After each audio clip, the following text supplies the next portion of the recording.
Vamos a seguir con el seminario de psicopatía. Hoy voy a hablar de desarrollo de la psicopatía, que es un aspecto que está muy discutido todavía entre los especialistas, y aspectos de posible tratamiento de los psicópatas, tanto adultos como jóvenes, y luego lo poco que se conoce sobre psicopatía femenina. Vamos a ver dos casos que plantea Essi Viding en su libro, que en realidad, tal como ella dice, son la reunión de varios casos que ella y sus colaboradores han tratado en la clínica que ellos manejan. El primer caso lo denomina Mark, no es un nombre, es un nombre ficticio, y se trata del segundo hijo de un matrimonio joven con dificultades económicas, y la madre presentaba un cuadro de depresión importante. Cuando era bebé, Mark era un bebé difícil, gritaba enrabietado, y los aspectos afectuosos hacia sus padres estaban casi ausentes. Tenía una hermana que fue el primer hijo, la primera hija del matrimonio, y la madre decía que eran completamente diferentes ambos hijos. Ya un poco más mayor, Mark era en general violento hacia otros niños en el colegio e intentaba herirles cuando él creía que los adultos no le observaba. Era cruel también con la mascota de la familia. A veces golpeaba, pateaba, mordía a su hermana. Tras esto, generalmente se le imponía un castigo. Él parecía ser inmune al castigo. Mostraba en la familia, en el colegio, con el grupo de amigos fuera del colegio, poca empatía, poco interés afectivo hacia esas otras personas. Y en la escuela tuvo que ser enviado a una escuela especial para niños con dificultades de conducta. Un momento que se ha soltado.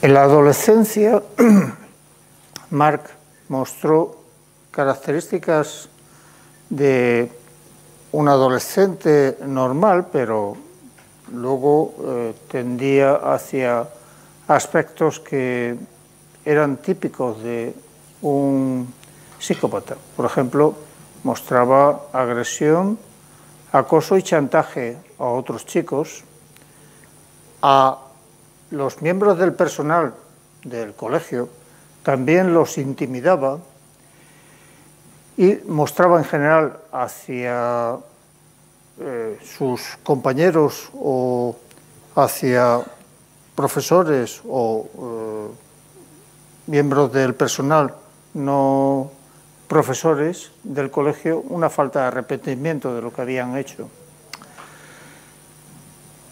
Mostró robos y se unía con compañeros que eran delincuentes, pero con los cuales no tenía una amistad verdadera. Ya hacia finales de la década de los 10, en la adolescencia tardía, le cae una sentencia de prisión por robo violento. Cuando sale, al cabo de pocos años, va a continuar con una carrera criminal. Nunca estableció una familia en sí, aunque sí que tuvo varias novias, incluso tuvo algunos hijos, y esto lo hemos visto en las características que indicaba Hervey Cleckley y también Robert Hare, típico de los psicópatas. Y desde luego él mostró poco interés por sus hijos y por el mantenimiento de sus hijos. En general, abandonaba a esas mujeres y a esos hijos. Se dedicó a traficar con drogas, a hacer estafas y asesinó a un colega por diferencias económicas, por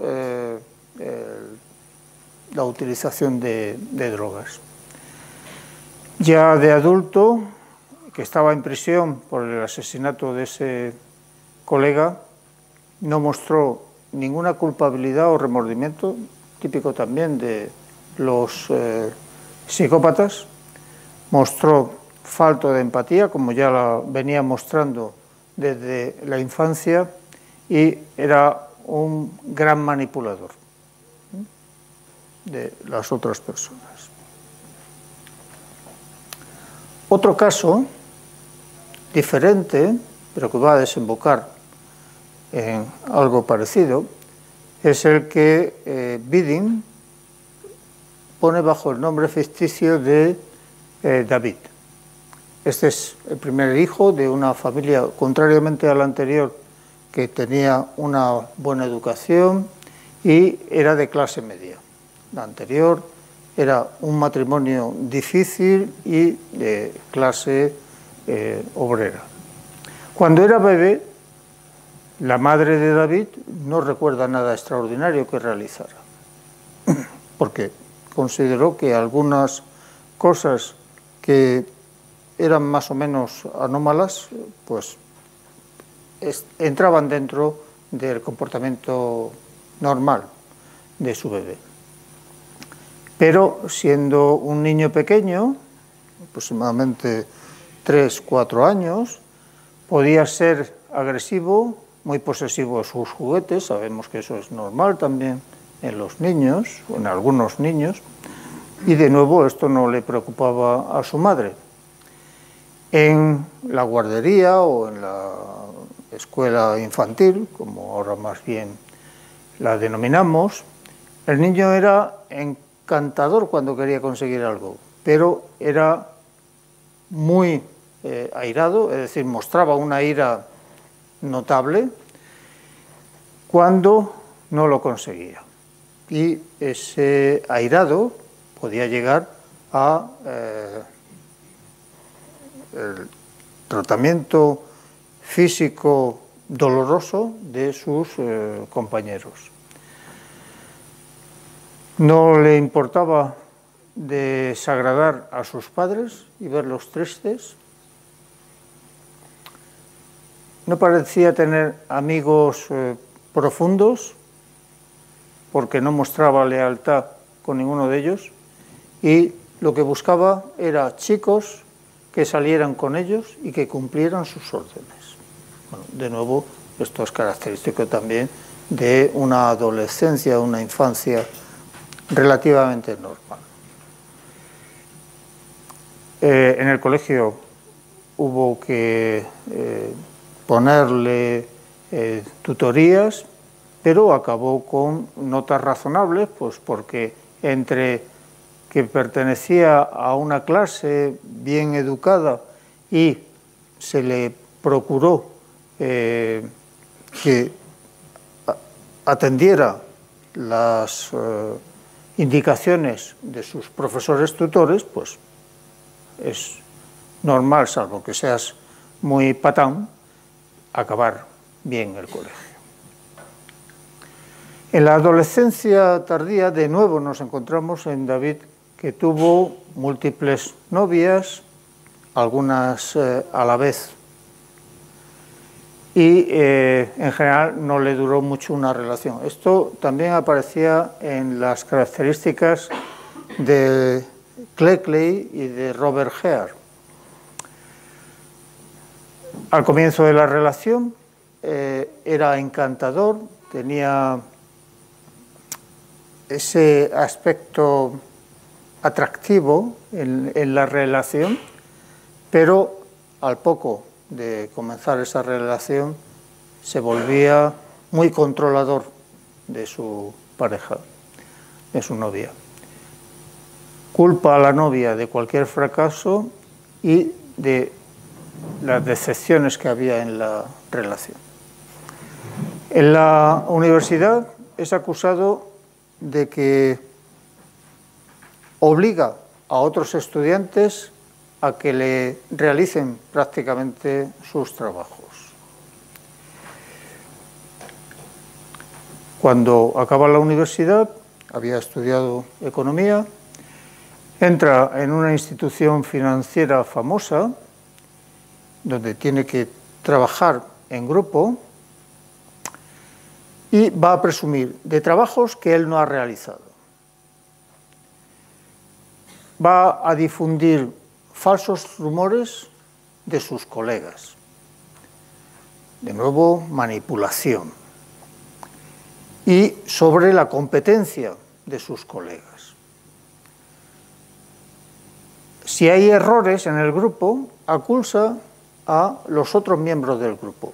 Yo nunca soy, es el otro personal.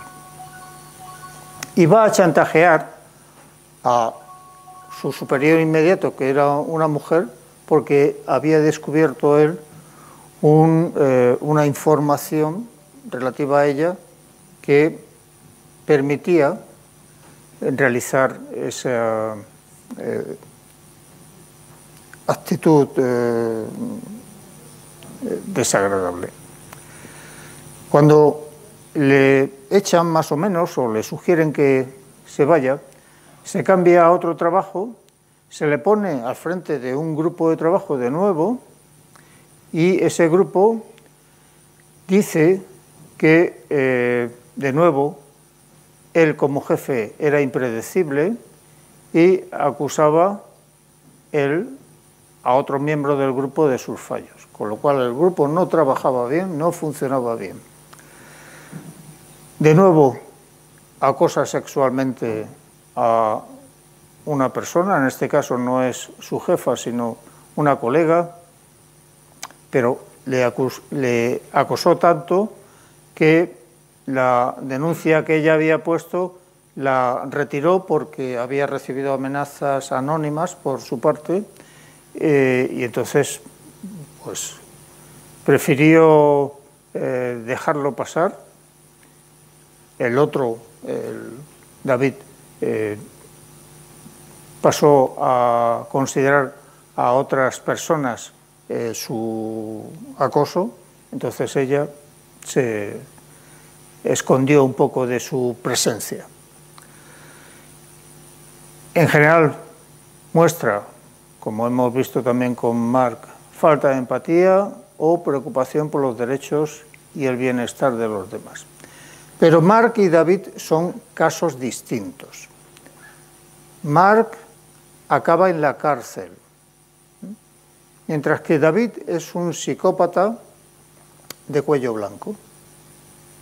No acaba en la cárcel, salvo que en el trabajo hiciera un desfalco o algo así, pero no lo hace. Lo único que hace es procurar que los miembros del grupo con el que trabaja trabajen para él, como había hecho en la universidad. Entonces, es esencialmente un manipulador, y eso es muy importante en los psicópatas. No solamente en los psicópatas de cuello blanco, están descritos también por Robert Hare y un colaborador suyo, Babiak, sino pues por otros autores.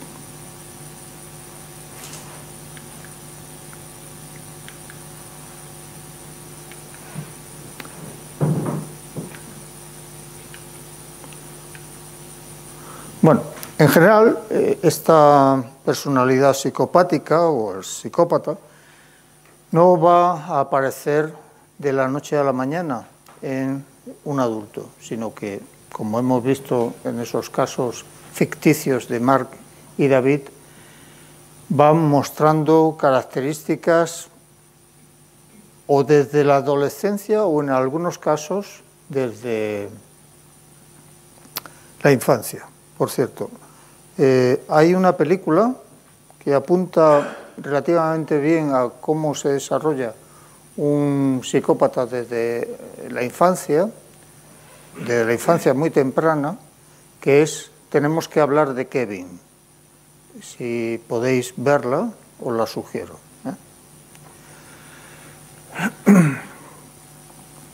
Claro, decimos desde la infancia o desde la adolescencia hay la posibilidad de que se desarrolle ya el psicópata, pero tenemos que tener en cuenta una cosa, y es que los niños van a mostrar cambios de un cierto tipo a lo largo del desarrollo porque están ajustándose a las normas sociales de la familia, de la escuela, del grupo de compañeros.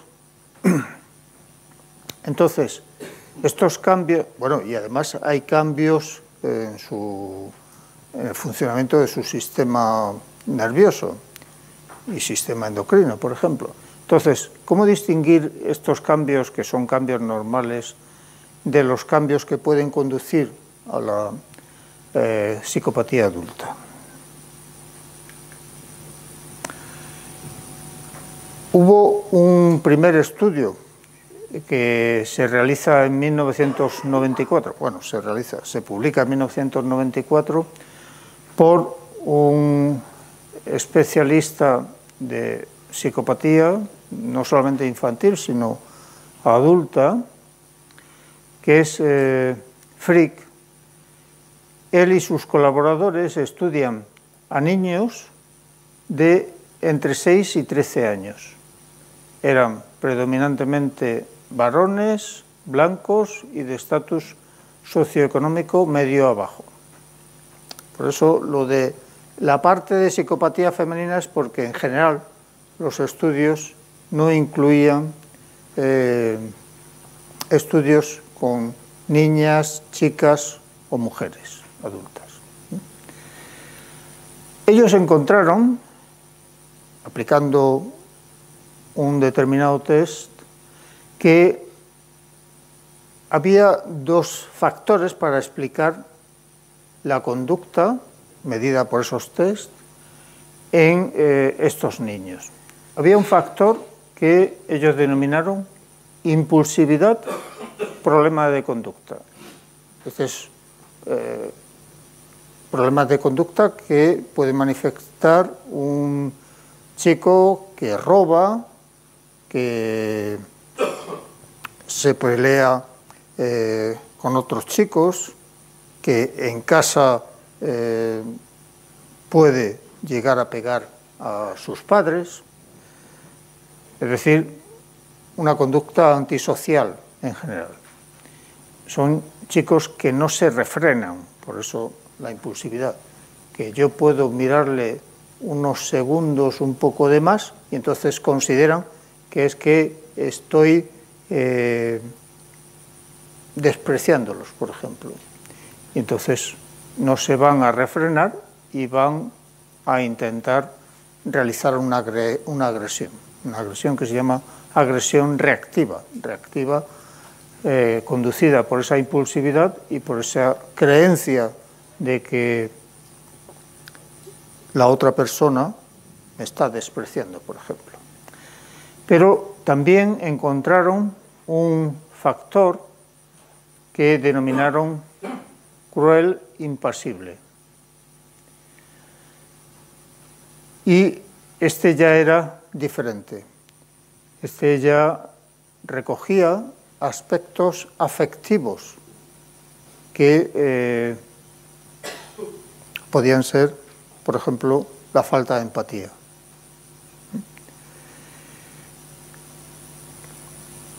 O la falta de culpabilidad.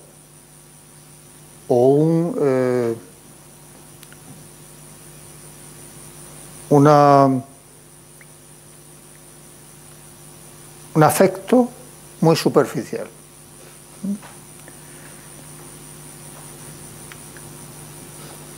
Esto lo vimos el otro día, pero lo voy a volver a comentar.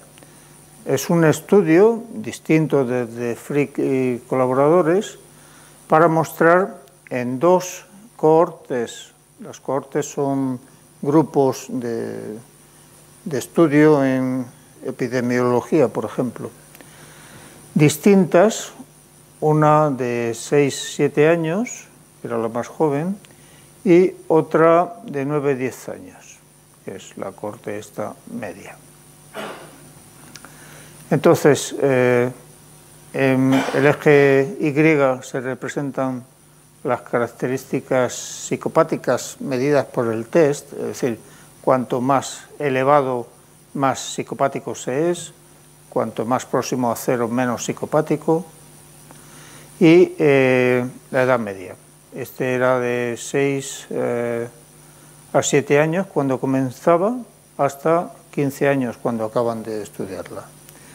Y en esta otra cohorte empieza hacia los 9-10 años y acaban a los 13 años.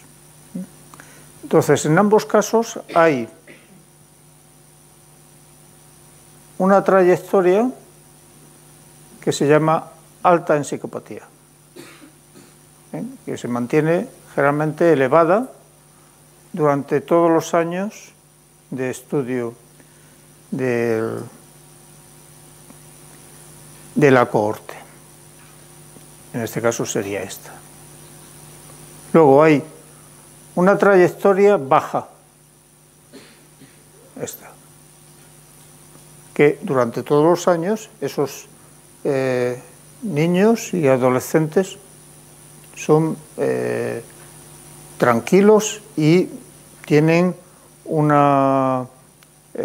afecto hacia las otras personas total. Y luego hay una trayectoria descendente, esta, y una trayectoria ascendente. Pero son distintos grupos de niños y de adolescentes.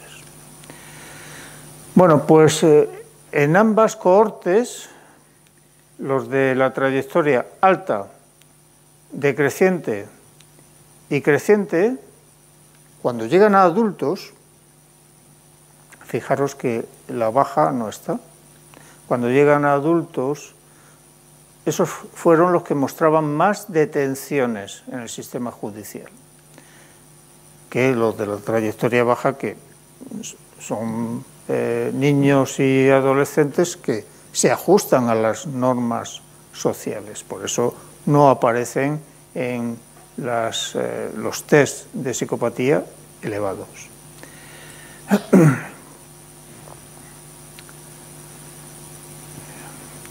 En la cohorte esta, la de los niños, los individuos de la trayectoria alta y decreciente, y creciente, cuando eran adultos mostraron más detenciones totales que los de la decreciente. Estos en realidad llegan ya a comportarse más adelante como los de la trayectoria baja. Y en la cohorte de los niños comienzo de la adolescencia, las trayectorias alta y decreciente mostraban más detenciones como adultos que la creciente. Esta luego sufriría un cambio no indicado en el estudio de estos investigadores, que la volvería hacia una posición similar a la de la decreciente o la de la baja. En general, una vez que se alcanzaba la edad de unos 30 años, van a existir pocas diferencias en las características psicopáticas entre las trayectorias alta, decreciente y creciente. Se estabiliza los aspectos psicopáticos.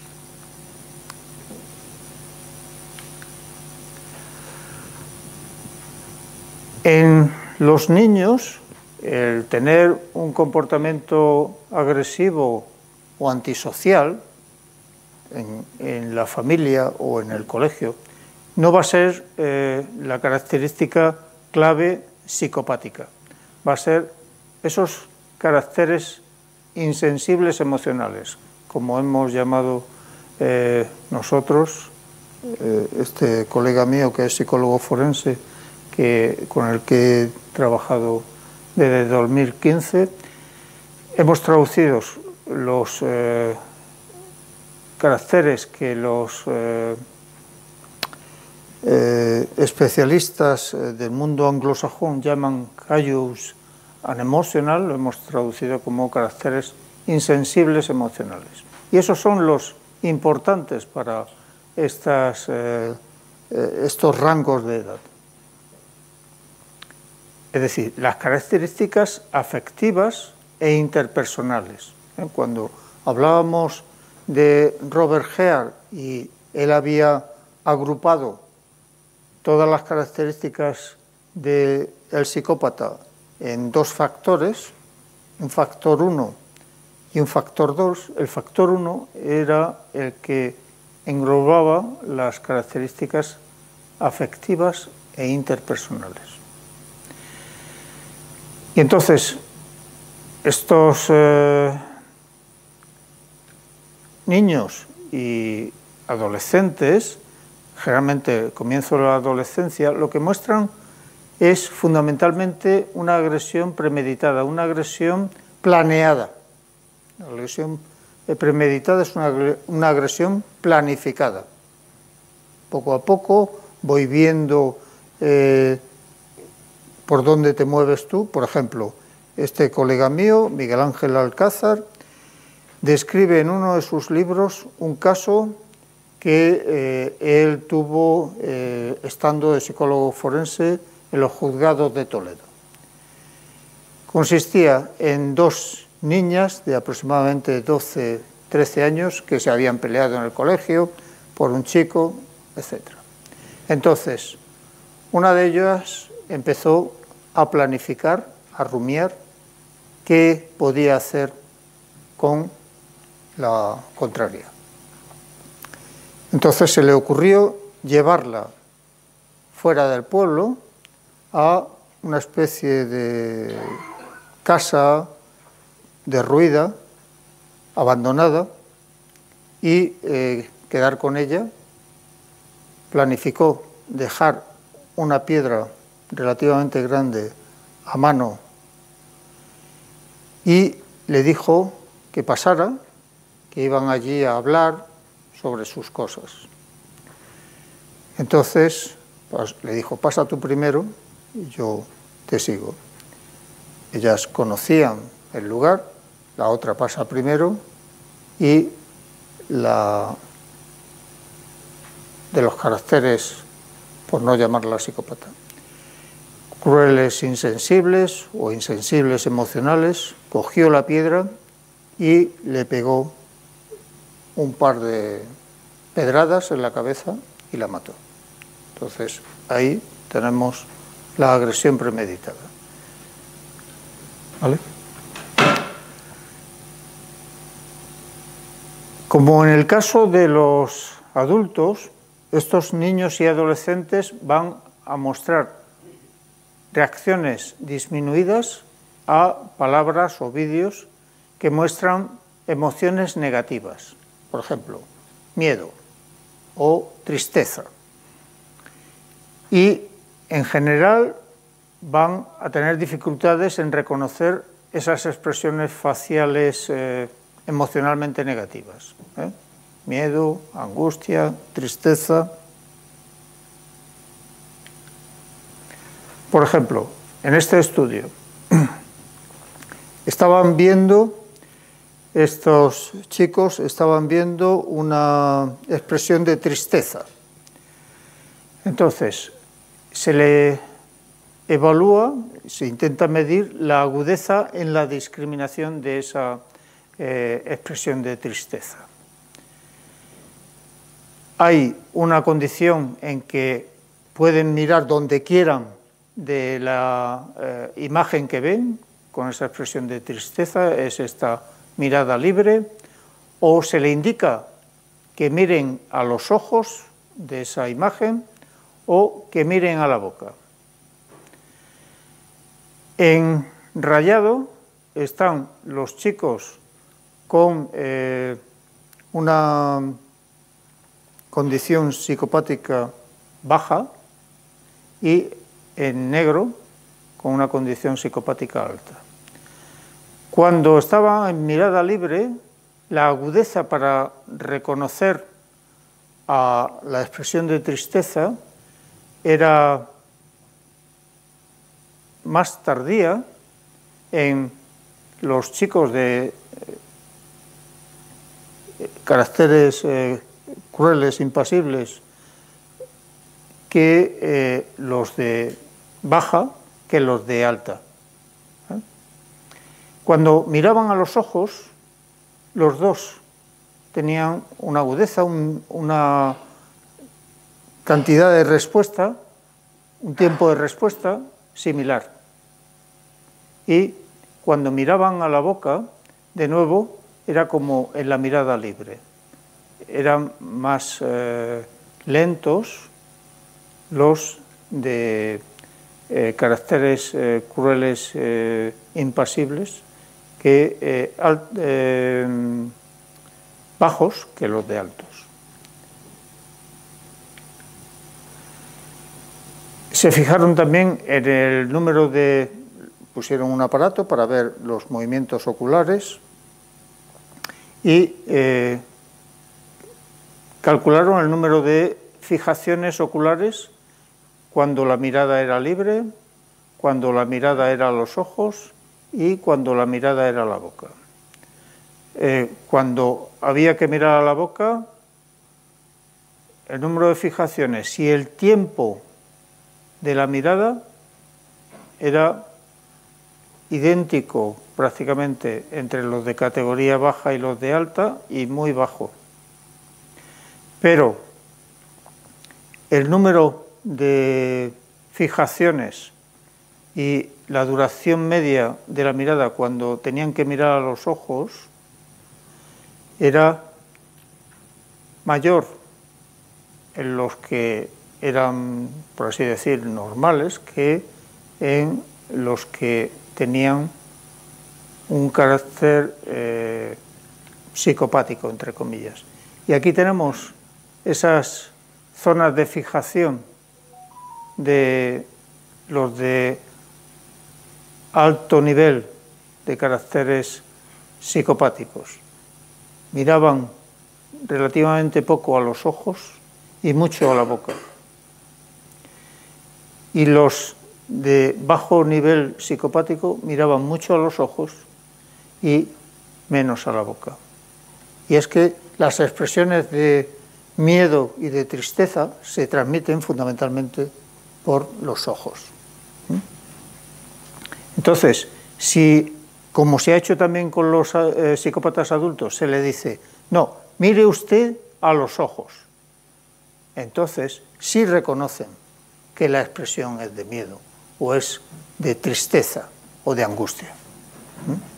Pero en general, ellos no van a reconocer el daño que le están haciendo a otra persona porque no miran a los ojos. ¿Vale?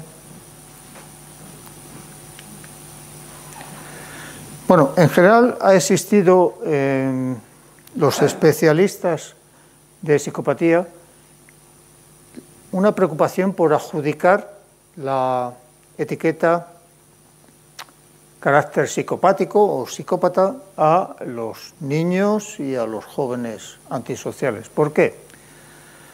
Pues porque serían transferidos a distintos tribunales diferentes de los de un joven antisocial que no tuviera esas deficiencias emocionales e interpersonales.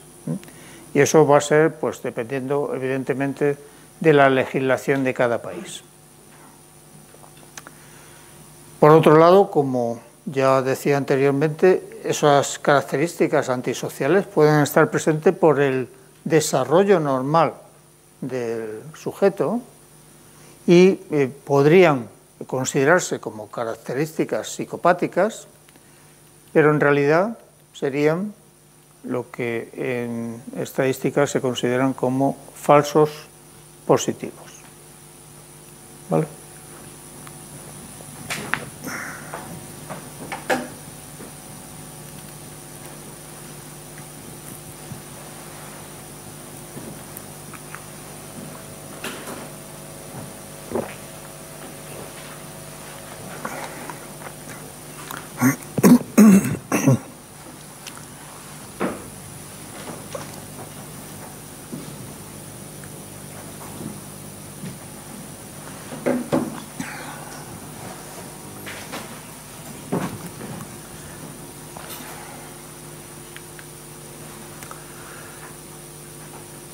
Además de que hay investigaciones realizadas con niños, fundamentalmente, que cuando han pasado por situaciones de crianza, como puedan ser abuso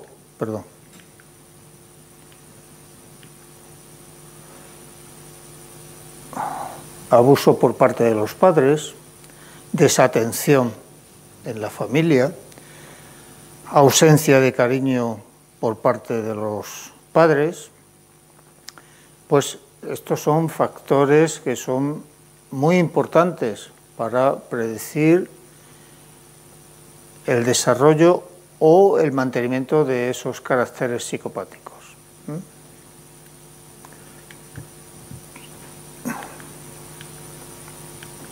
Bueno, ¿cómo se puede tal vez tratar esos caracteres psicopáticos en niños y adolescentes? Bueno, pues en principio, desde hace aproximadamente unos 40 años, algunos autores consideran que no serían tratables. En primer lugar, por ejemplo, no serían adecuados para psicoterapia. Caracteres como el engaño, la manipulación y la falta de emoción que presentan esos niños justificarían su exclusión, según esos autores. El tratamiento podría aumentar la conducta antisocial, recaer una vez que han salido de la cárcel, por ejemplo, que es una forma de evaluar si se ha ajustado de nuevo a las normas sociales el sujeto, y esto se evalúa mucho en psicópatas adultos, y puede aumentar, y eso se ha observado también en los adultos, los niveles de psicopatía.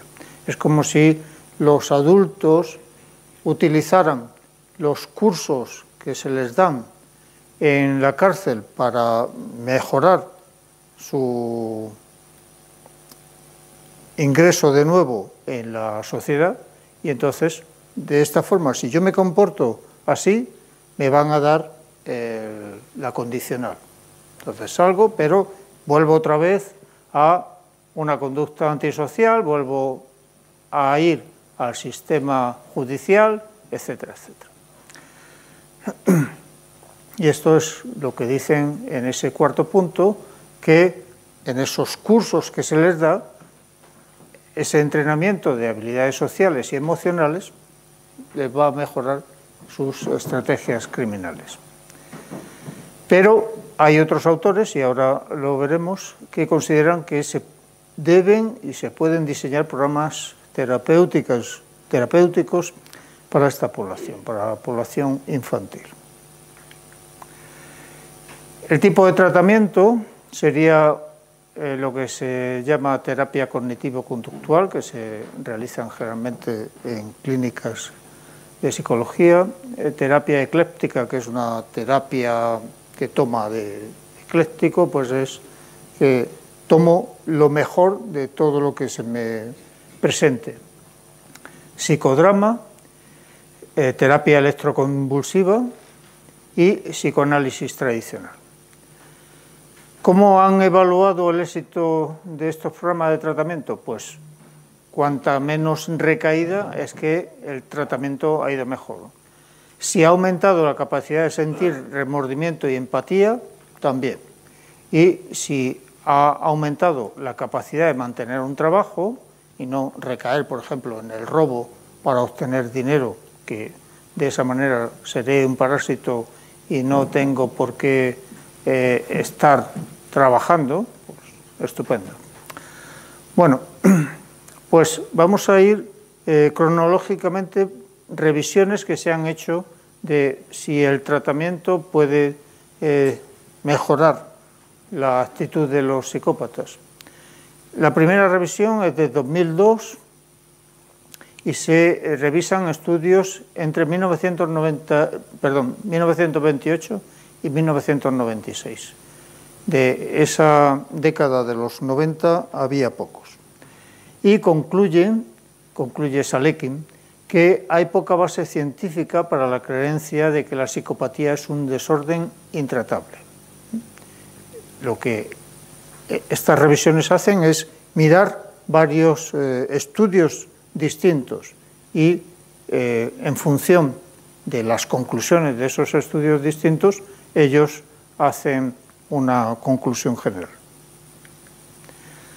La siguiente, también de Salekin con sus colegas, es de 2010 y revisan estudios de adultos entre 1990 y 2009 y de niños y jóvenes entre 1990 y 2006. ¿Cuál es la conclusión de Salekin y colaboradores? La revisión ofrecía un primer paso en mostrar que el tratamiento es difícil con los individuos psicopáticos, pero existe la sugerencia, dentro de algunos artículos, que algo puede funcionar con los individuos psicopáticos. Bueno, no es negativo totalmente, hay una cierta positividad.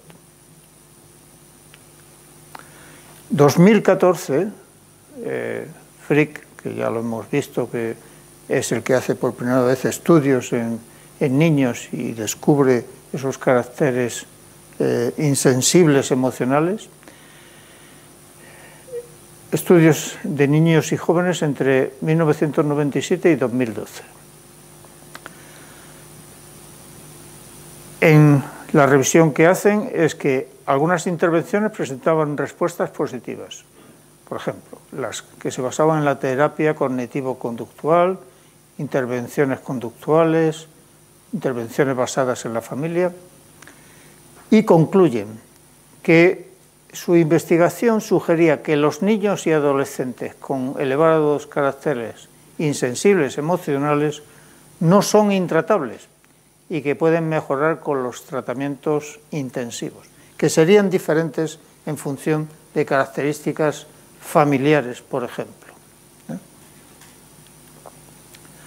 Hay otra serie de estudios de revisión, los más recientes, que conducen, unos de 2020, que conducen a la siguiente conclusión. Los caracteres psicopáticos parecen ser cambiables y que las condiciones a largo plazo podrían ser mejoradas, en particular, pero no exclusivamente, si los individuos eran identificados durante infancia y adolescencia y tratados adecuadamente con terapia cognitivo-conductual, intervenciones conductuales, intervenciones basadas en la familia o intervenciones multimodales, que serían un poco las intervenciones eclécticas. Es decir, que no hay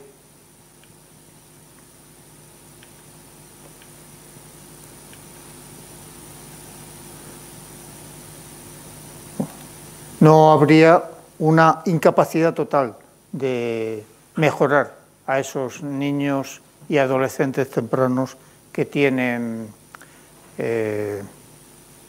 dificultades con su afectividad, esa expresión emocional muy superficial, despreciativa hacia los otros. Voy a pasar esto y voy a ir a la psicopatía femenina, porque me parece que ahora es. ¿Cuál es la terapia psicodrama? Es realizar, es como si estuvieras en un teatro donde, claro, donde tú eres un actor que tienes que cumplir tales características de conducta, lo cual implica... Sí, participa el individuo. Si la silla ocupada, tú te diriges a una silla que está ocupada, que está desocupada, como si fuera la persona contra la cual tú más aversión tienes. O bien una persona del escenario, o bien una persona de los que estén allí, como si fuese un escenario, tú eliges a uno cualquiera, lo sientas ahí, imagínate que tú lo pones ahí y va a representar a tu padre, a aquel señor de la oficina, o quien sea, y te vas a dirigir a él de la misma forma que si lo hicieras con el real. Se llama la terapia de Moreno. Esto.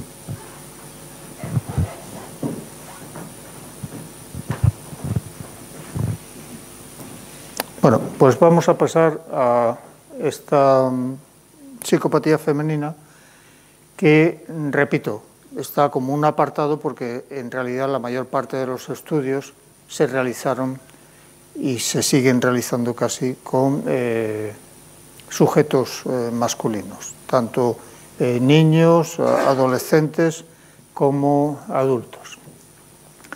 Los primeros sujetos descritos los describe el especialista americano Cleckley, el de la máscara de la cordura, y son dos sujetos que se llaman Roberta y Ana. Sus características comunes, porque una es muy joven y la otra está ya en sus 40, es que realizaron pequeños hurtos desde la infancia, mostraban inventiva para ocultar sus fechorías y continuar con ellas. En los estudios mostraban resultados pobres, pero cuando se esforzaban, por ejemplo, para intentar ser enfermeras, pues aprendían fácilmente. Hay una falta de deseo de continuar con lo que se dice que se va a realizar, una falta de planificación a largo plazo, es esa inconsistencia.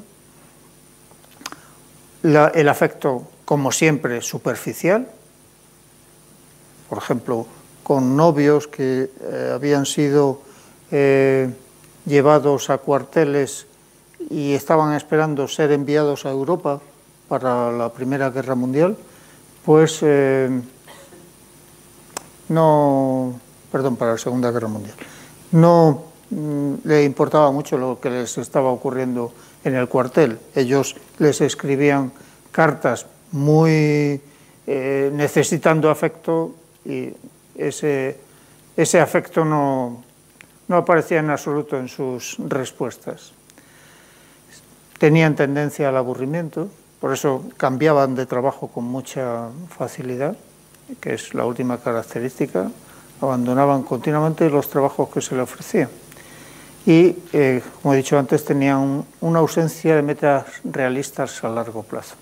Pero bueno, estos dos ejemplos permanecieron ahí apartados y, de hecho, en análisis posteriores del trabajo de Cleckley, pues solamente se hace referencia a uno de ellos, que es Roberta.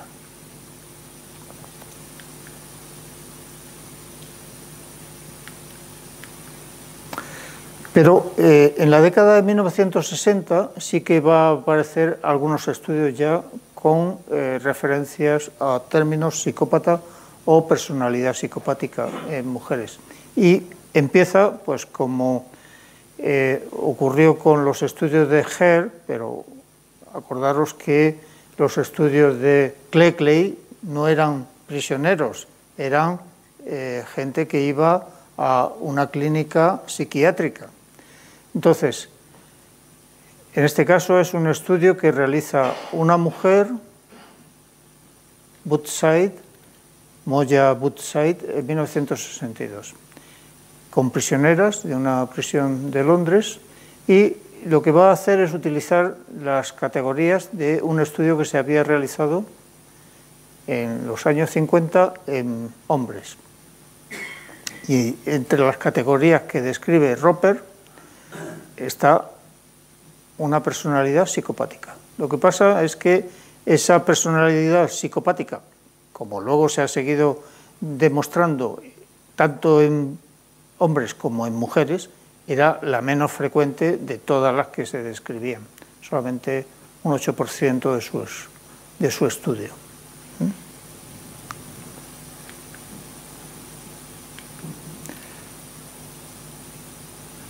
Bueno, la característica de estas mujeres era psicopáticas.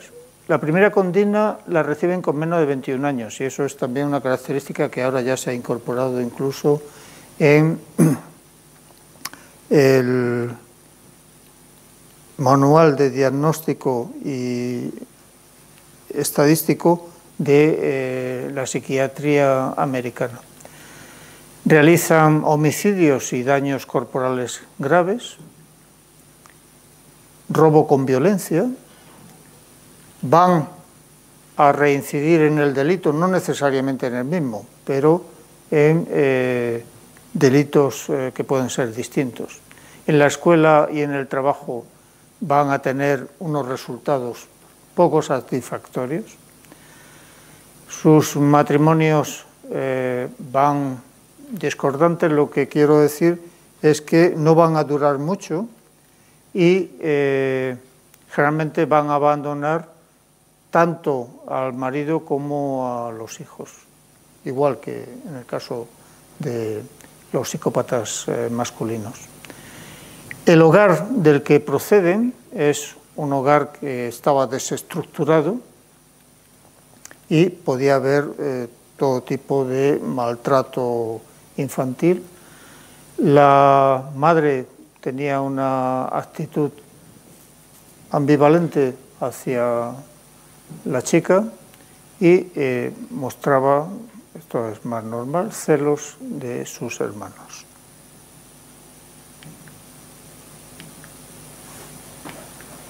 Estoy en la última.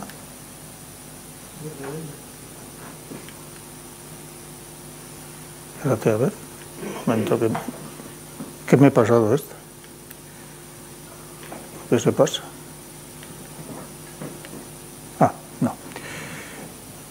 Un estudio en los años 70 en una institución correccional para mujeres. Ahí Whedon describe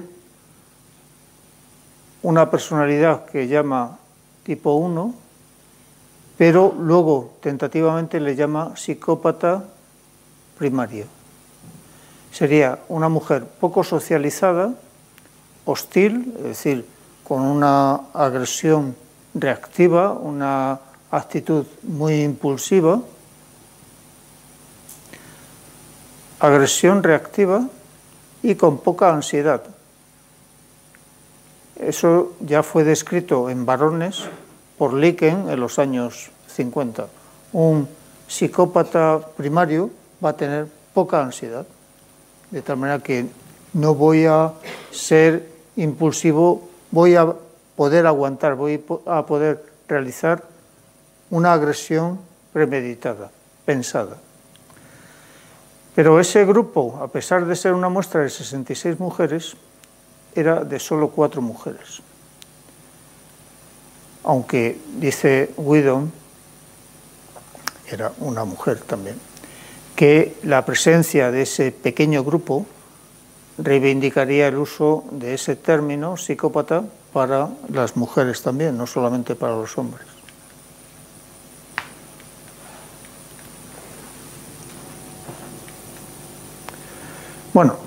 Luego, desde que ya Herr introduce esta escala de evaluación, se han realizado cada vez más estudios con poblaciones femeninas, tanto en cárceles, porque también ha ido aumentando la población de mujeres en cárceles, como en muestras comunitarias, es decir, yo salgo ahora ahí a la calle y tomo 500 personas y les paso, me las traigo aquí y les paso la escala de psicopatía de Herr y me saldrán algunos, unos pocos, que pueden ser unos psicópatas primarios porque tienen unos niveles muy altos en esa escala.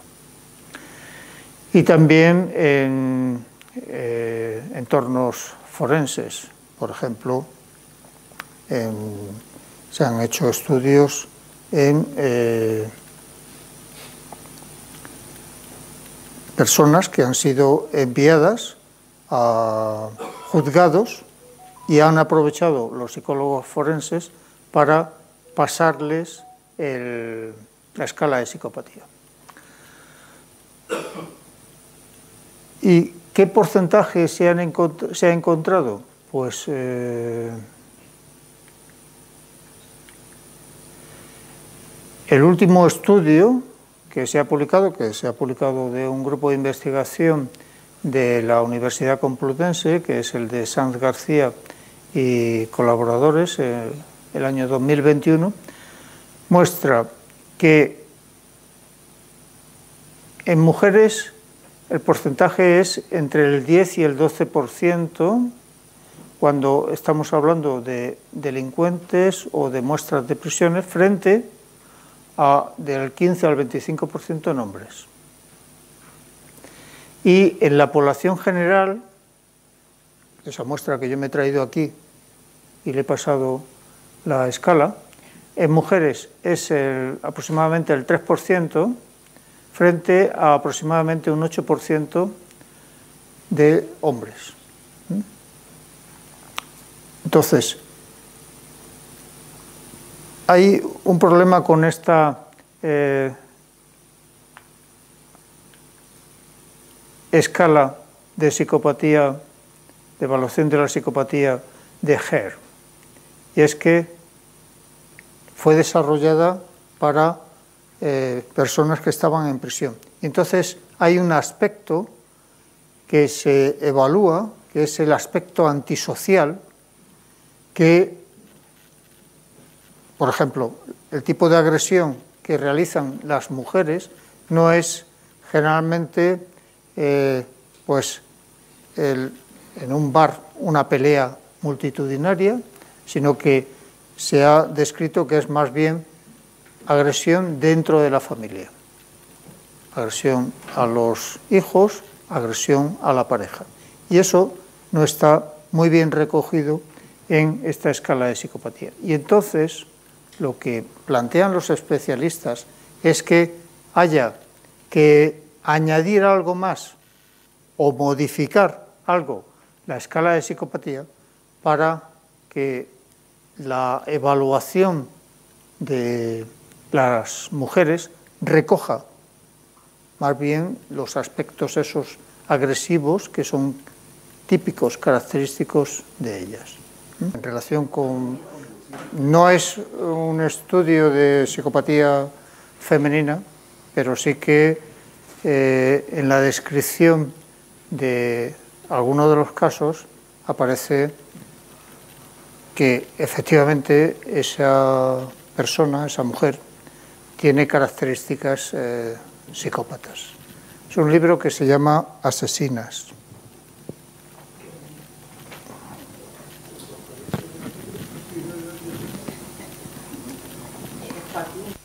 Luego, en cualquier momento, ¿podrías hacer una diferenciación de psicópatas y psicosis? Porque sí, pero bueno, también ¿qué voy a decir? pasado, tenemos esas conversaciones Yeah. y no las tenemos muy dilucidadas. La autora de este libro. El libro se llama Asesinas, ¿por qué matan las mujeres? Y es un estudio de varios casos, desde prácticamente Edad Media, siglo XVIII, así, hasta recientemente, no solamente en España.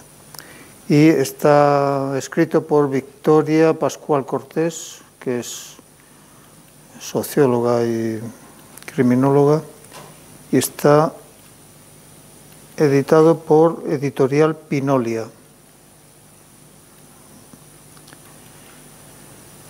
Entonces, la diferencia entre, lo dije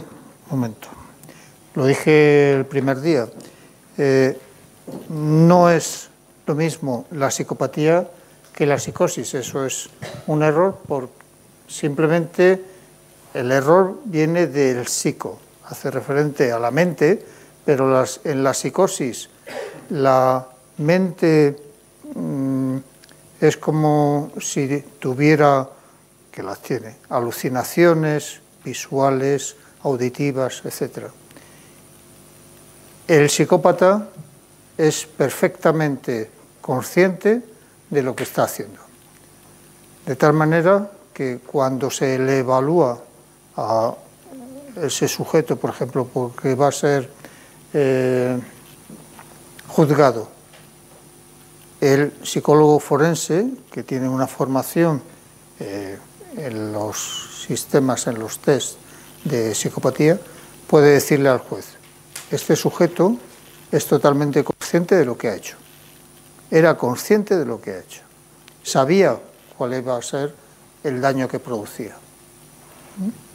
Mientras que el psicótico lo que irá es más bien a una institución psiquiátrica. El psicópata irá a la cárcel.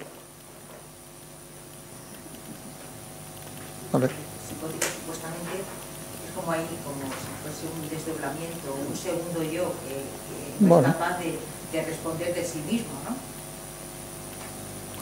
Incluso a veces ni de acordarse. Incluso a veces ni de acordarse. Ya, pero, por ejemplo, la alucinación visual será porque las mismas áreas visuales que están respondiendo a lo que yo veo aquí a estas personas, sillas, ventanas, y eso está haciendo que funcione la corteza visual en la parte occipital y luego otras regiones más frontales, y en esas alucinaciones visuales ese sujeto, de forma espontánea, se le activan esas áreas, y entonces cree estar viendo pues algo que no está aquí, como por ejemplo pues que esta persona tuviera unos muñequitos aquí en el regazo, y eso es un síndrome, ahora no me acuerdo del nombre, que fue descrito por un naturalista en el siglo XVIII. Pero eso no lo podría ver una persona psicótica. No tendría esa visión. ¿Por qué no? No, pregunto. Ah, sí. Sí, claro. Yo lo que explico es que esas alucinaciones visuales o la auditiva, en el caso de la auditiva es una activación espontánea de las cortezas auditivas.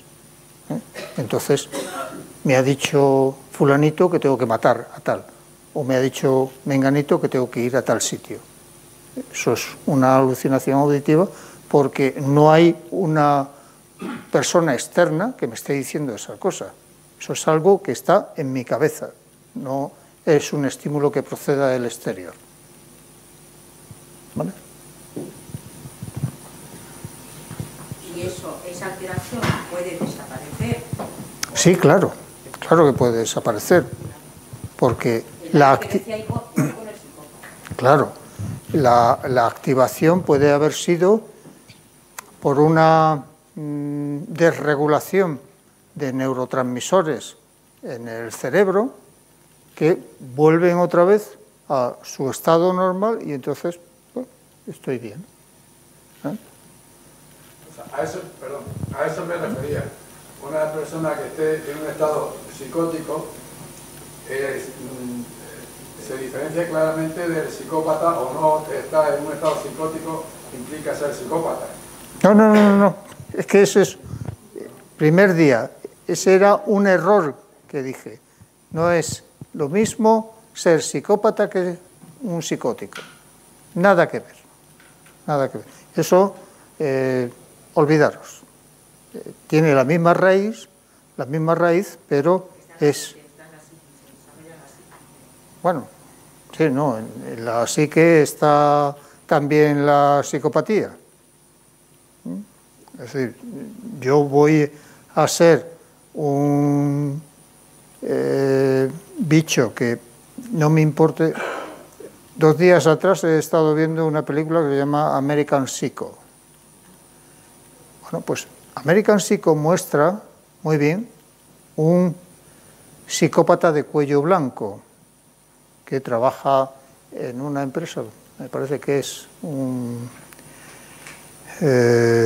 bufete de abogados, pero se encuentra con un mendigo y no le importa, primero le desprecia por cómo está vestido, porque no trabaja, porque está con un perro allí pulgoso, y entonces te voy a dar algo, el otro se medio incorpora, él le ayuda a levantarse y lo que le da es puñaladas.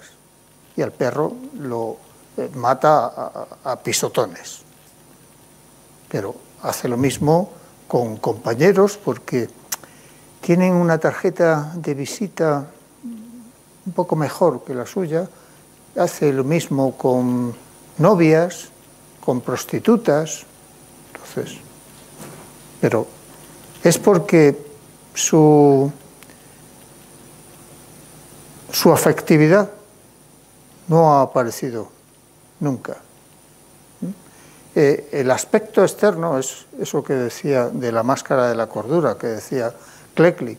El aspecto externo es de una persona muy bien ajustada a la sociedad. Pero cuando se la quita, es lo peor que te puedes echar a la cara. ¿Qué lo diferencia con un trastorno de la personalidad? Bueno, es que es un trastorno de la personalidad. Es un trastorno de la personalidad. No, es que quiero que haga, porque si no, no te grabamos. Vale. No, solamente quería preguntarle eso, que aquí el compañero me lo estaba preguntando antes y no lo ha hecho. ¿Qué diferenciación hay entre un psicópata y un trastorno de la personalidad? No. La psicopatía es un trastorno de la personalidad. Ya, pero es que el psicosis... No, coma.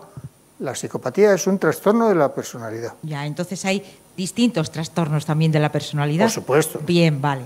Llegado ahí, por supuesto. Es que en psicosis yo conozco y escucho mucho trastorno de personalidad, pero claro, pues no devienen en esa criminalidad o esa maldad que... No. Entonces partimos de que hay muchos trastornos de la personalidad. Sí, claro. Yo a la psicosis, vamos, son impresiones personales. A la psicosis yo le atribuiría como de una etiología más compulsiva,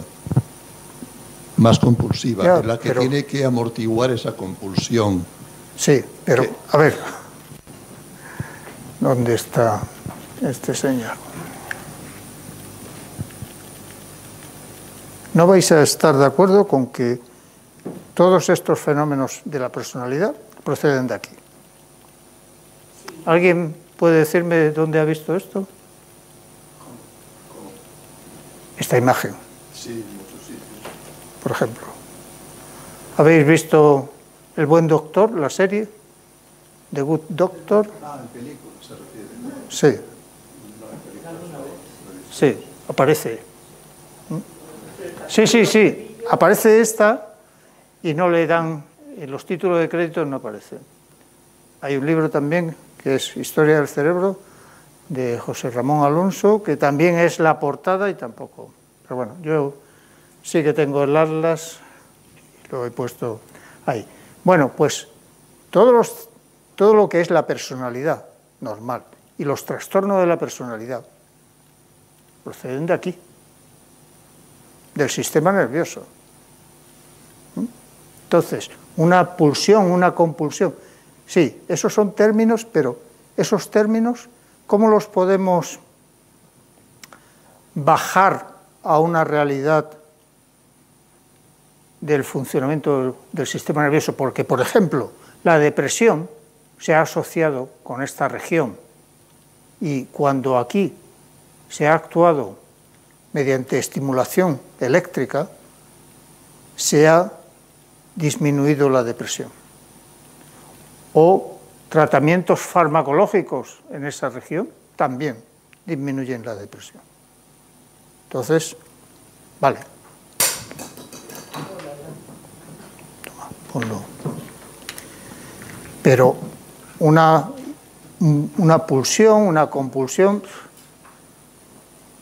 vale, yo me lo decís, me lo explicáis y ya está.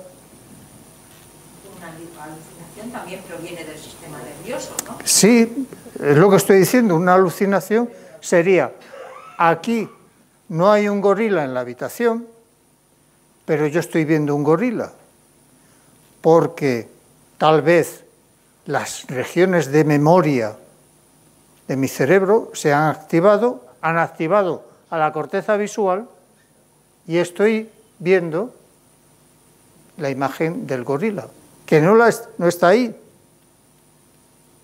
pero a mí me parece que está ahí.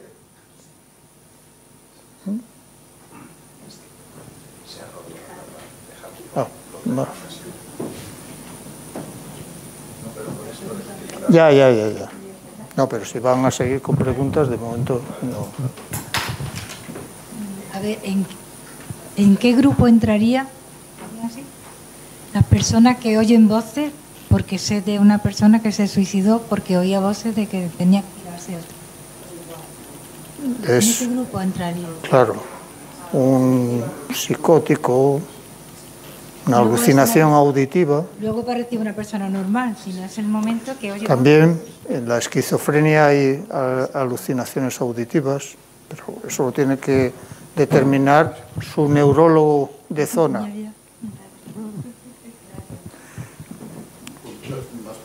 A ver, que yo no soy un especialista en psicopatología, como me decía antes el compañero. Es decir, en psicopatía os puedo explicar algunas cosas, pero ya más afuera, pues a lo mejor sabéis tanto como yo. Yo tengo una pregunta, y es que yo a la primera clase no pude asistir, pero en lo que falta. Sí, ya por eso he venido hoy. Digo, no vaya a ser que me ponga 2 faltas y me echen.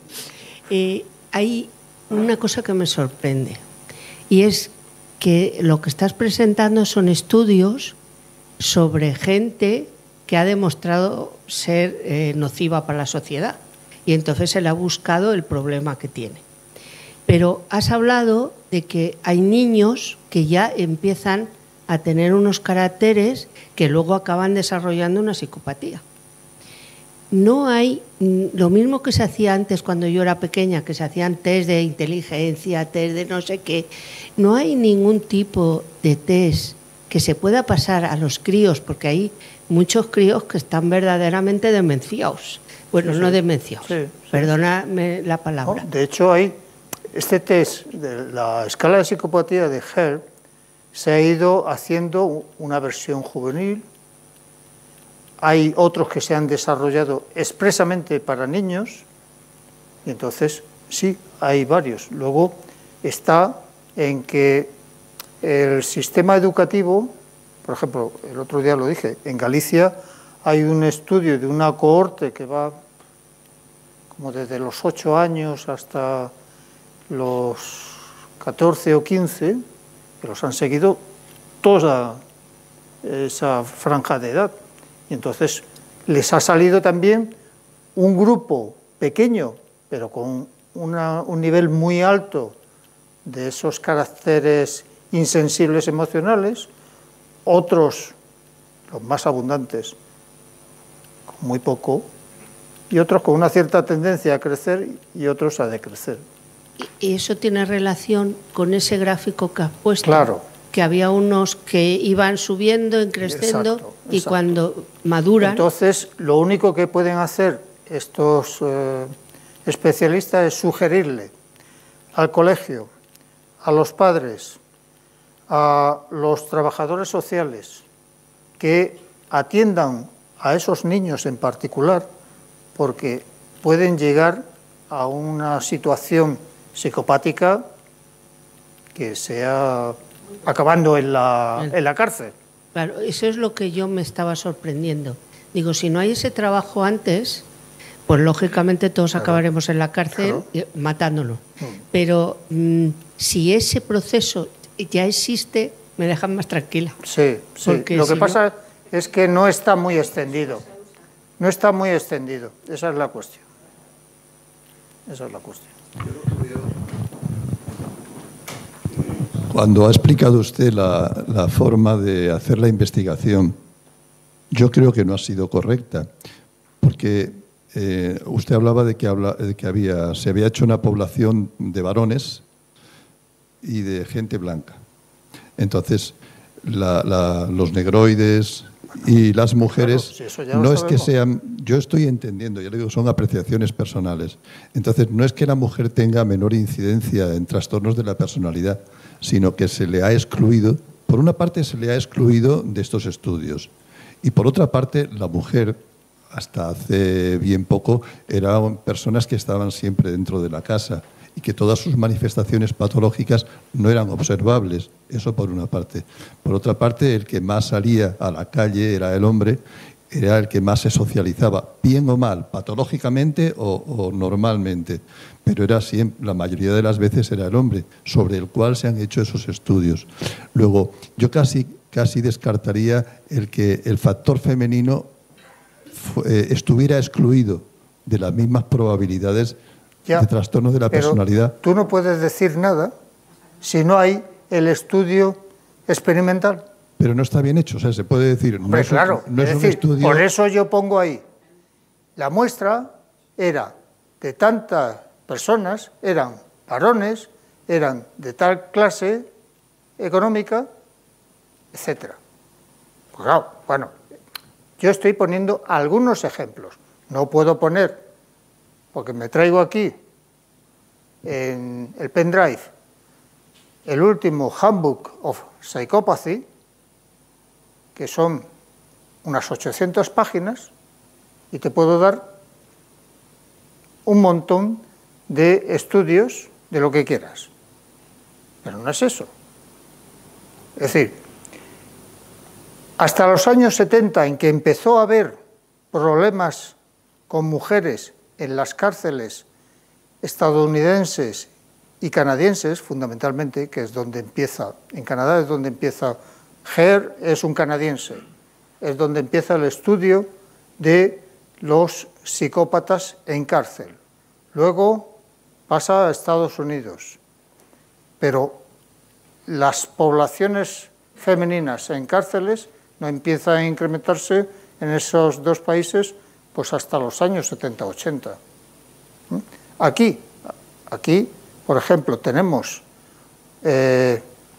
una jornada en marzo de psicopatía, una jornada, no es ni un congreso ni nada por el estilo, una jornada en marzo donde se presentan los estudios, que hay 4 o 5 grupos de investigación. Entonces, pues ya está, es decir que y lo que hay es lo que hay. Ahora ya sí que se incorporan en los estudios, en la medida de lo posible, bastante cantidad de mujeres. Pero de todas maneras, muchos de los estudios modernos de este milenio no llegan ni siquiera a la cantidad necesaria para aplicar el análisis factorial estadístico que se sugiere. Entonces, bueno, pues se hace lo que se puede.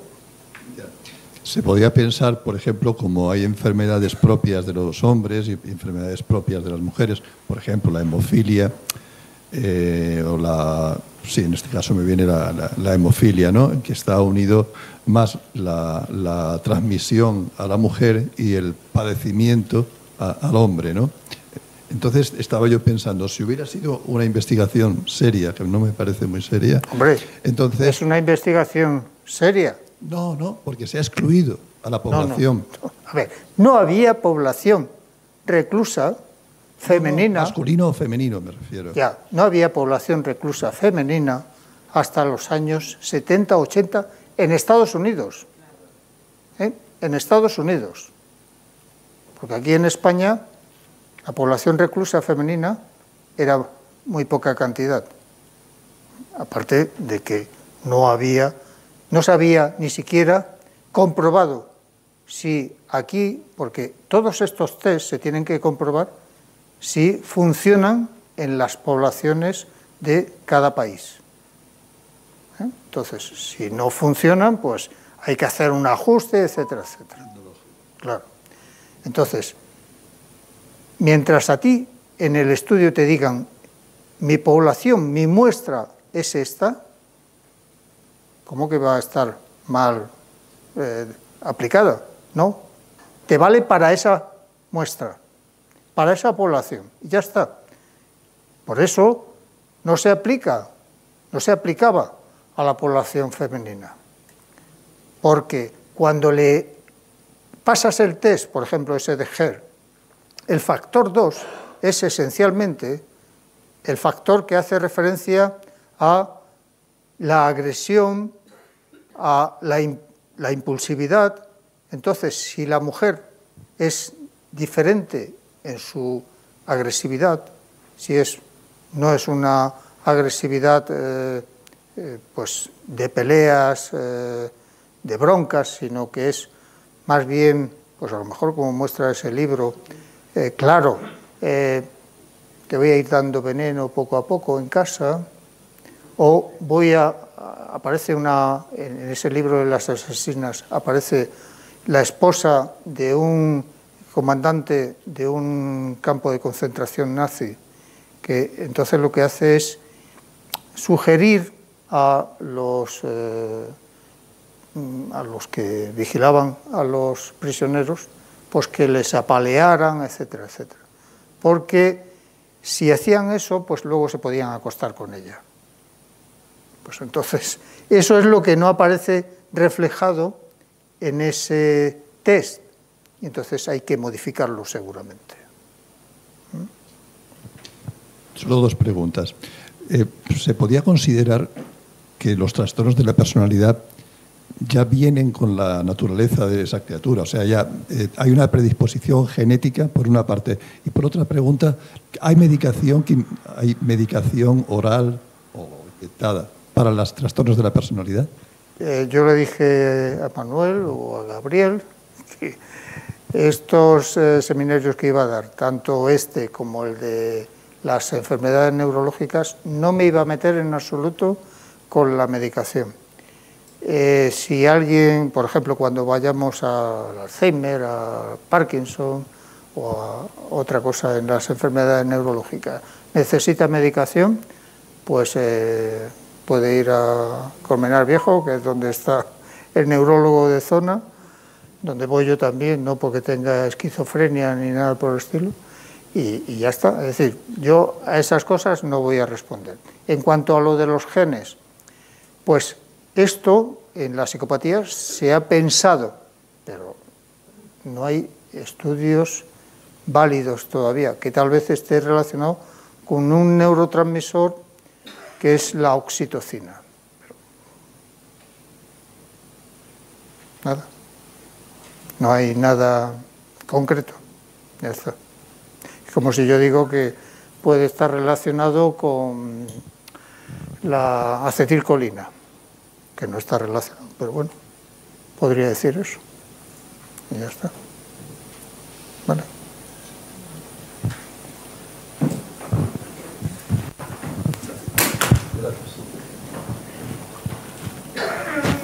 Bueno, yo había traído esto para que fuéramos familiarizándonos con lo que aparecerá en la lección 4. Esto es el cerebro, una parte del cerebro dentro del cráneo, para hacernos una idea de cómo está en él. ¿Vale?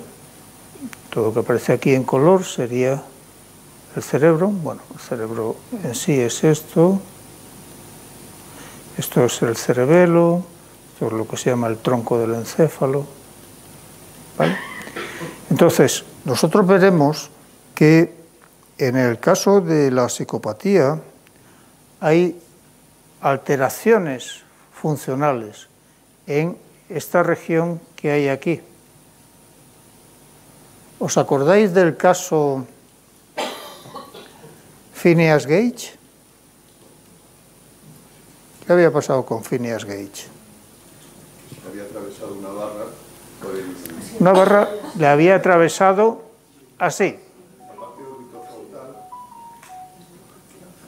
Claro, la parte orbitofrontal es esta. Le había pasado por detrás del ojo, el ojo se lo había sacado de la órbita, había perdido su función, aunque luego se retrajo otra vez. Parte orbitofrontal y también esta parte que es la corteza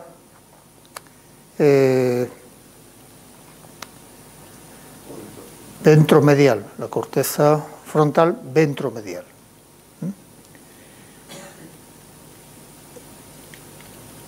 Ahí va.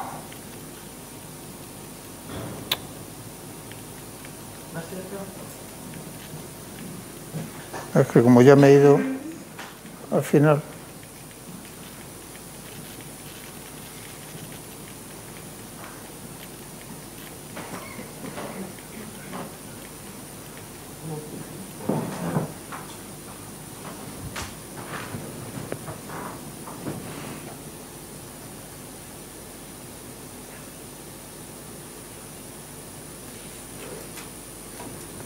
Entonces, ahí a la izquierda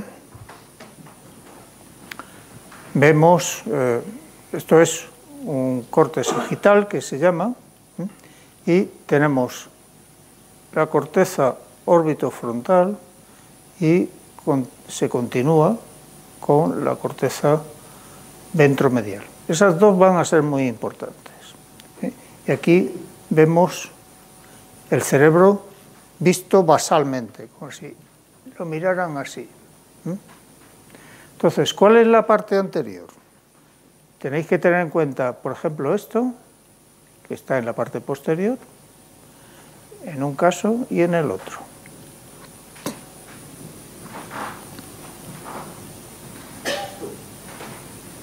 ¿Cuál es la parte anterior aquí? ¿Por qué? ¿Porque lo he señalado yo?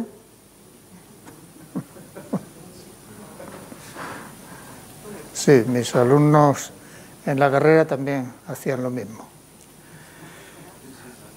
A ver, mirad esto. Esto es el cerebelo y está atrás. Y esto es el cerebelo y está atrás. ¿Vale? Entonces, la parte anterior es esta. También os podríais guiar. Aquí acaba un nervio, que es el nervio olfativo. ¿Sería normal que el nervio olfativo llegara hasta aquí? ¿O es mejor desde el punto de vista del diseño del cerebro que acabe aquí?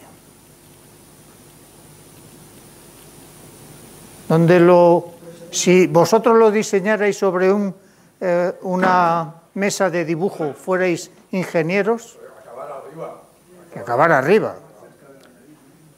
Pero hay una posibilidad. Hay un nervio, el nervio vago, que tiene varias ramas, es para las vísceras generalmente, corazón, pulmones, digestivo, Y ese tiene una rama que baja, baja, baja, baja, y luego sube. ¿Por qué no se ha acabado al nivel de los pulmones? Sino que ha bajado y luego sube. Pues por razones evolutivas. En los peces iba a las branquias. Y nosotros no tenemos branquias, pero tenemos pulmones, y entonces ha bajado como si fuera a ir a las branquias y luego ha subido para ir a los pulmones. Entonces, lo del diseño muchas veces hay que tener en cuenta esas cosas. Bueno, pues entonces nosotros veremos cómo en esta corteza orbitofrontal, que se divide en varias regiones, hay esta posterior. Por ejemplo, aquí acaba mucha información olfativa, pero también información visual, que ya la hemos visto que se trataba aquí en el lóbulo occipital. Pero no solo en el lóbulo occipital, desde el lóbulo occipital va a venir información por dentro de los hemisferios. ¿Cuántos hemisferios tenemos? En esta parte ya es que me gusta a mí porque era lo que daba mucho en la carrera. Tenemos dos hemisferios, dos mitades de esfera. Entonces, por dentro de los hemisferios va a ir información visual, por ejemplo, por aquí dentro, hacia la parte frontal, pero va a haber dos corrientes, además, una de las cuales va a decir, el objeto, el proyector de diapositivas está allí, a esa distancia, a esa altura, etc. Pero además hay otra corriente que dice, eso es un proyector de diapositivas y no un kilo de ternera. ¿Vale? Pero aquí también, si venís al seminario de enfermedades neurológicas, también hay una región que contiene neuronas que reconocen las caras. Y si tienes ahí un problema, no reconoces ni tu cara delante del espejo. Y hay varios ejemplos descritos en la literatura científica. Pero también hay una pequeña región ahí que no reconoce el color. Y hay, por ejemplo, descrito un pintor con una pintura muy interesante que tuvo un accidente cerebrovascular ahí y dejó de percibir el color, pasó a pintar en blanco y negro, y es más, a soñar en blanco y negro. Para que luego digamos, no, la cuestión de la psique y el cerebro no tienen nada que ver, porque si es así, la psique, ¿dónde está? ¿Alguien me lo puede decir? Yo creo que sí. Bueno, en el sistema nervioso, en general. Vale. Es una propiedad emergente. La mente es una sí, emergente. Claro. De la acción de varios módulos del sistema nervioso. Que solo con uno, claro, por ejemplo, esto que yo he comentado de cómo esas corrientes, que no son tales corrientes, son como cables, que es lo que se llaman fascículos. Si alguien ha leído algo de la neurona, pues la neurona tiene unas prolongaciones, una de las cuales le permite conectarse a distancia con otras neuronas. Por ejemplo, aquí yo puedo tener una neurona que viene desde aquí a conectarse con otra que está aquí. Y estos son centímetros. Puede conectarse con otra que está por aquí cerca y a lo mejor son milímetros, pero hay otra conexión larga o más larga hasta aquí. Entonces, lo que quiero es que si encontráis alguna vez cosas sobre, quiero decir, imágenes, artículos en periódicos, en revistas que van con los periódicos relacionadas con el sistema nervioso, pues que lo leáis con gusto. Iba a decir con amor, pero no, más bien con gusto. Y ya digo, nosotros nos centraremos por aquí, por una estructura que está aquí dentro, que tal vez la hayáis oído, aparte de comido, pero esta que hay ahí dentro no se come, es la amígdala, salvo el doctor, ¿cómo se llamaba? El silencio de los corderos. El doctor Aníbal Lecter, que sí comía amígdala y corteza, pero... Entonces aquí veremos también dentro una estructura importante para dar valor emocional a los estímulos. Es decir, muchas veces yo veo una serpiente o algo que me parece una serpiente y voy a reaccionar más rápidamente, separándome, corriendo, creyendo que es una serpiente y a lo mejor es un palo. Y es esa reacción inicial rápida es debido a que esa información visual, antes de llegar aquí y decir, bueno, parece una serpiente, es una serpiente, ha llegado aquí dentro y lo ha confundido con una serpiente. Tiene un aspecto como de serpiente, pues me voy. Lo cual, desde el punto de vista de protegerme, está perfectamente. Es una respuesta biológica de protección perfecta. Entonces, bueno, yo hoy ya no tengo nada más que explicar. Si queréis hacer preguntas. ¿Queda mucho por descubrir en el cerebro o ya está todo? Pues sí. El otro día, no sé si escuchasteis un estudio que ha salido hace 2 semanas en una revista norteamericana que se llama Science, que más que describir la morfología de las células, que eso está muy bien descrito desde el siglo XIX, luego ya también en el XX, es los receptores que tienen en la membrana, los neurotransmisores, las moléculas con las que se comunica con otras neuronas, los genes. Entonces, de esa forma han diferenciado algunos miles de neuronas. Sí, claro que nos queda, o que les queda mucho por descubrir del cerebro, bastante. Pero habrá que ir poco a poco invirtiendo muchos millones de euros, de dólares. ¿Se realizan psicoterapias dentro de las prisiones?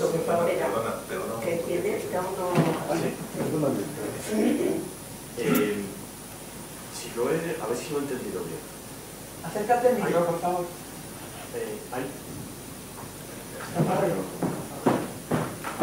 ¿Ahora? Sí, ahora. A ver si lo he entendido bien. Hay zonas en el cerebro, una que capta algo, su forma, e incluso que analiza el tamaño. Hay otra que define y dice, eso es un proyector. Hay otra que ve el color, Sí. otra que el sonido. Y todo eso nos crea una conciencia de que hay un proyector que nuestra experiencia dice que cumple una función. Eso es necesario para la conciencia del proyector. Exacto. Es decir, la sensación que tengo es, hay una conciencia que está en todo el cerebro, no específicamente en una zona. De hecho, los que estudian o dan teorías sobre la conciencia, al final dicen que está en la corteza cerebral, pero caray, la corteza cerebral es muy grande. Pero esto se viene diciendo desde los años 60-70, en que algunos biofísicos, como Francis Crick, que fue el que describe junto con Watson la doble hélice y le dan el premio Nobel, pues empiezan a especular sobre la conciencia. Pero todavía nadie sabe con seguridad dónde está la conciencia, si está en algún sitio específico en el cerebro, en el sistema nervioso. Yo eso es lo que puedo decirte. Te puedo traer varios libros y te los dejo. Ya está.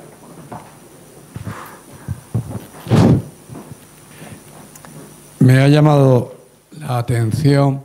Te ha faltado, me ha llamado poderosamente. Poderosamente, sí. Muy poderosamente.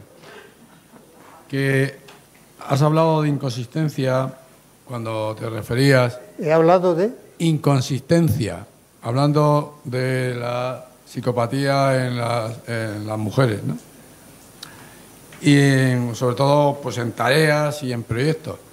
Pero efectivamente me ha llamado la atención porque antes no te habías referido a eso cuando hablabas de los estudios sobre chicos, tendría sobre varones. Comparativamente, ¿hay algún estudio que establezca la diferencia en ese aspecto entre géneros? Esa es la cuestión, que es que cuando aplicas exclusivamente los derivados de la escala de psicopatía de Hare, sea para jóvenes, que se llama, para jóvenes, en inglés no me acuerdo ahora del nombre, o otras desarrolladas, por ejemplo, por Frick, sí que hay diferencias, pero hay diferencias porque falta los aspectos de agresión, si quieres, que es diferente en los hombres que en las mujeres. Entonces, el factor 2 ese de la escala de psicopatía, las mujeres ahí tienen poca chicha ahí. Entonces, hay que transformar ese factor 2 de otra manera para que la agresión no sea ir a pegarme contigo a puñetazos o pegarte un empujón en el metro, sino pues a lo mejor la agresión en casa, a los hijos, tal vez al marido o la pareja. Y eso es lo que todavía no se ha... Hay sugerencias por parte de algunos especialistas, pero digamos que a nivel global pues es más cómodo, como dicen ellos, quedarse con la escala de psicopatía, que ya lleva un montón de estudios, que hacerlo con lo que yo estoy sugiriendo.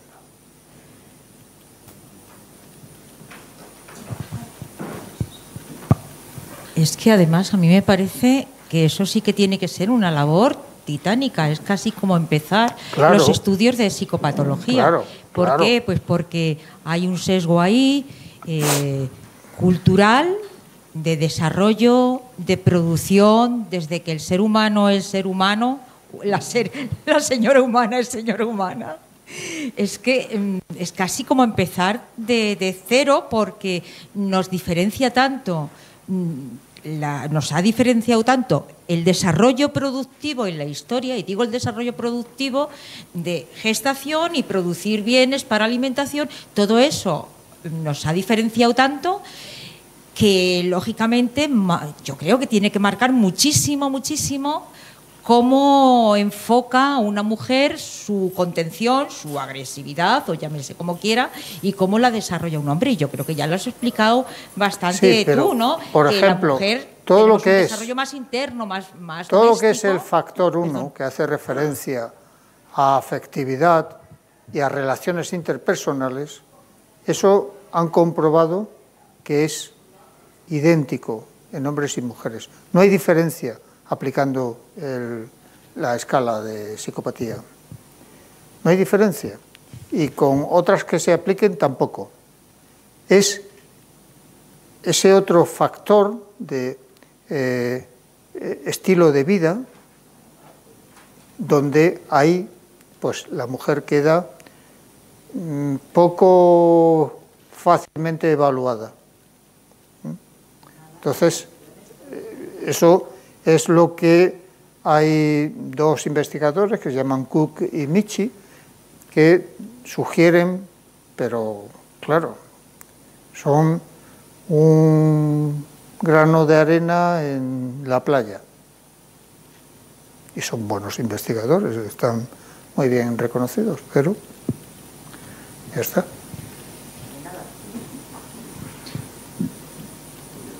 Yo creo que hay, con respecto a eso que está diciendo del comportamiento de las mujeres, del sexo femenino o del sexo masculino, yo creo que tiene relación con la evolución de la memoria antigua. La memoria antigua me refiero a esa que vamos perpetuando de una familia, de un hijo del padre al hijo, del hijo porque son las facetas en las que el hombre primitivo actuaba de una manera distinta, tanto en las acciones como en las reacciones, en muchas de las facetas del comportamiento humano. Antropológicamente, esa memoria antigua la tenemos ahí dentro, no es la que aprendemos, no es una memoria que veamos, es la memoria que no hemos perdido todavía, que a medida que han pasado los años, yo me refiero 2 millones y medio, 3 millones, 4 millones, incluso 5 millones de años. Que no estaba nuestra especie. En las cuales el hombre... no estaba nuestra especie. Sí, no. 4 millones no estaba nuestra especie, no, 5 millones tampoco. No, es un conocimiento que llevamos ahí y que no lo perdemos. Tanto como decir, antes cuando... nos levantamos a los antepasados comunes, al hombre y a los chimpancés. 2 millones y medio de años, cuando la Eva mitocondrial, ¿no? Aproximadamente 500.000 millones de años, más o menos, pero aunque ya el hombre se ponía serio, 2 millones y medio de años. Entonces, nosotros recogimos, los hombres, como las mujeres, recogíamos una serie de reacciones ante eventos. Claro, el hombre era el que tenía que ir a luchar con el mamut, era el que tenía que defenderse de otras tribus, la mujer siempre estaba en casa. Todo eso se ha quedado reflejado en la memoria antigua, no en la corteza cerebral, sino en la memoria antigua. Entonces, mi pregunta, yo estoy más cerca de los neurólogos que de los antropólogos culturales. ¿Dónde está esa memoria antigua? La memoria antigua no está en la corteza cerebral. No está en la corteza cerebral. ¿Pero dónde? Está subcorticalmente, ¿de acuerdo? ¿Dónde? Las últimas, vamos a decir, creo que las últimas investigaciones es que la memoria no está en un sitio determinado del cerebro, sino que la memoria se va a formar aquí, en una estructura que hay dentro del lóbulo temporal, que se llama el hipocampo, con información que le llega de todos los sistemas sensoriales y luego desde ahí se envía otra vez a las cortezas correspondientes, si era una memoria visual, a la corteza visual, etcétera, etcétera. Pero no hay lugar para esa memoria antigua. Sí. Bueno. Hay lugar, puesto que no es una memoria, vamos a decir, todo lo que tenemos en la corteza cerebral es lo más reciente de la criatura, del ser, vamos. Aunque sí, que trae sus conocimientos, trae sus mecanismos, trae sus estructuras. Pero lo que es la memoria antigua, es una forma de llamarle, ¿no? La memoria antigua, la memoria antropológica, esa la conservamos en la parte subcortical, como ha dicho usted antes. Y esa es la que nos todavía, esa memoria que adquirimos hace 2 millones de años o 3 millones de años, algunos bárbaros incluso hablan hasta de 8 millones de años. Son muy bárbaros. Cuando ya se definían rasgos humanoides. Entonces, pero vamos a quedarnos en 2 millones y medio de años. O en 500.000 millones, que es lo más moderno. ¿500.000? 500.000 millones de años. Perdón, 500 millones de años. 500 millones de años. No, perdón, me estoy confundiendo. 500.000 años. Vale. Sí. Me estaba equivocando con las palabras.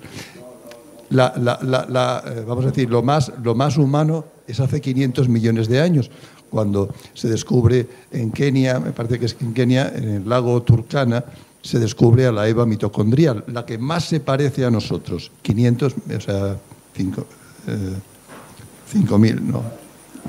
500. 500 años. La memoria estaría en tal caso de cuello para arriba, ¿no? Quiero decir, Cuando me encontréis memoria en el brazo, claro, me lo avisáis. No, el cuerpo... para arriba en tal caso, ¿no? Tenemos una parte central de memoria, que es el cerebro, pero también nuestras células del intestino, nuestras células del sistema respiratorio, cardíaco, también tienen una memoria por la cual se rigen, que aunque están comunicadas con el cerebro, pero ya, o sea, tenemos un cuerpo lleno de memoria. Me parece que tenéis que hacer un seminario sobre el sistema nervioso. Sí. Me da la impresión. Sí. Los estudios antropológicos relacionados con la psicología te dicen eso. O sea, somos dos memorias. Somos una memoria actual, que es la que adquirimos desde el primer momento que abrimos los ojos cuando nacemos. Incluso la memoria epigenética, también hay una memoria epigenética. Un momento. Estamos confundiendo cosas. No hay una memoria epigenética. Hay un sistema de control epigenético sobre los genes. Pero ya se forman Sí. en el embrión, ya se están formando. Sí, claro. El sistema epigenético se está formando en el embrión. O sea, no se forma cuando ya naces a partir, no, sino que hay un desarrollo epigenético dentro del embrión de la criatura. Sí. Pero no tiene que ver con la memoria. Por ejemplo, ¿cómo va a tener memoria? Es parte de un tipo de memoria. ¿Cómo va a tener memoria visual un bebé que no tiene formada las lentes, por ejemplo, del cristalino? Y no puede reconocer ninguna imagen en la retina, que está también poco formada.